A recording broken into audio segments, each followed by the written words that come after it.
Hey Ryan, got your Stannis Baratheon helmet here for you. As you can see, came out really nicely.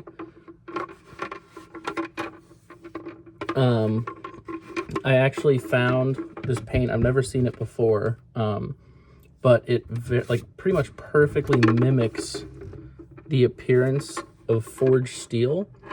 As someone who's actually worked with forged steel a little bit in the past and fairly recently, this is near exactly what that raw forged steel will look like, which, you know, the style of the helmets in the show is meant to be a little bit grittier and a little bit more like they forged them all themselves on, you know, Dragonstone or whatever it was. So I'm really excited with how that paint came out.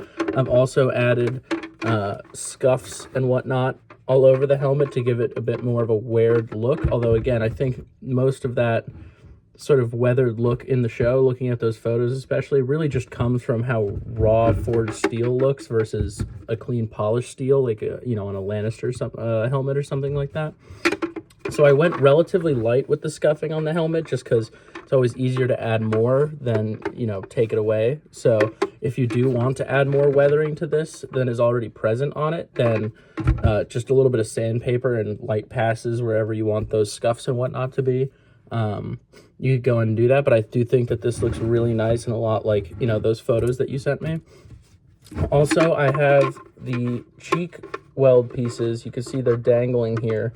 When you put on the helmet, they push inward and against the helmet like this, sort of like in those photos. But I left them free dangling, so when you put the helmet on, they sort of naturally rest along your cheek like in those images.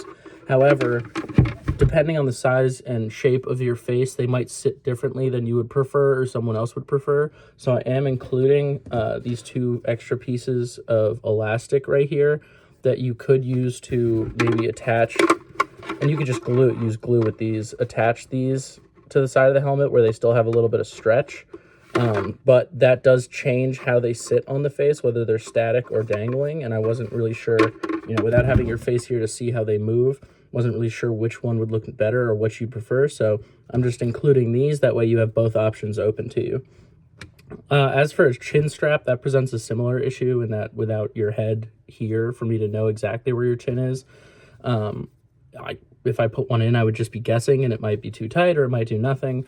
So I have this piece of nylon here that is long enough that you can, you know, make a large chin strap or make it a smaller one depending on how tight you'd like it to be. My recommendation would be to put the helmet on after you do the foam, line this up with wherever you'd like it, and then glue it in there so that when you put the helmet on, it sits like here, and then you just slide it under your chin. But after doing the foam, you might find that you don't even need the chin strap. The helmet is scaled very closely to your head, and, you know, given that yours is similar to mine, I've tried it on. I don't even think you're going to need a whole lot of foam for the small adjustments, let alone a chin strap, but here it is just in case. And same deal with that. Any of these things, you can use super glue, hot glue, whatever you got laying around. And that brings us to the foam. So you have these thicker ones and these thinner ones that I pre-cut into these rectangular shapes. So basically put the helmet on, wiggle it around wherever you feel like there's a little bit too much room, and try and stay symmetrical. Glue in the foam along there. You can also do it for comfort, but these are mostly just for those adjustments that I can't make without having your head here. The best I can do is scale it for you. Also, your head, because it goes up and in at the top relative to where your eyes sit, you may want to put two strips right here along the helmet so that your head sits about right there and your eyes can line up, but do that based on how high up you feel your eyes are. So if there's about an inch or two, you know, move it down a little bit and glue it in here. If not, a little bit further up.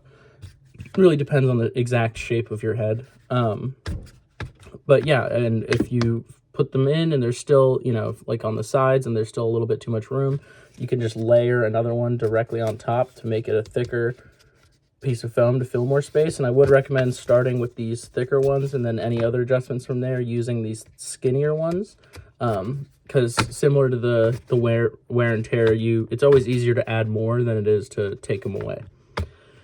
I think that just about covers everything with this one. If you have any questions or concerns, feel free to reach out. Happy to help. And yeah, I think that's it. Thanks.